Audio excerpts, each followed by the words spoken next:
নমস্কাৰ। কবিতাৰ শিৰোনাম সংজ্ঞাবিহীন মোৰ সংজ্ঞা। কবি ডক্টৰ ভূপেন হাজৰিকা। কোন মই? মোৰ সংজ্ঞানো কি?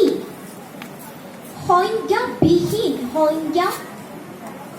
ৰংঘৰ বাকৰি ইটা চপৰা ভাঙি চাওঁ, ককা দেউতাৰ সাৰো নাই, তুংখুঙীয়া বুৰঞ্জীও নাই, গদাধৰৰ ডালিমিও নাই। কোনে ক'ব মই কোন? কুমাৰ ভাস্কৰ বৰ্মা, শংকৰদেৱ, মাধৱদেৱ, সূৰ্যকুমাৰ ভূঞাও নাই।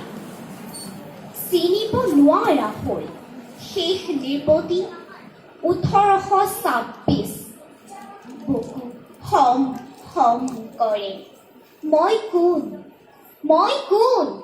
প্ৰচণ্ড ধুমুহা, প্ৰবল ধুমুহা, জাতীয় চিন্তা ভৰিৰে মোহাৰি মই বিচাৰি আছো, মই বিচাৰি আছো, বিচাৰি আছো। কেতিয়াবা বুকুত ঘহনি খাইছো, ৰক্তপাত হৈছে, ৰংঘৰত ঠেকা খাইছো। তথাপি মই জানিব খুজিছো মই কোন? মই কাক সুধিম মই কোন? মোৰ দেউতাও নাই, নাই মাও। কোনে ক'ব মই কোন? মোৰ সংজ্ঞা কি? সংজ্ঞাবিহীন মোৰ সংজ্ঞা। ধন্যবাদ।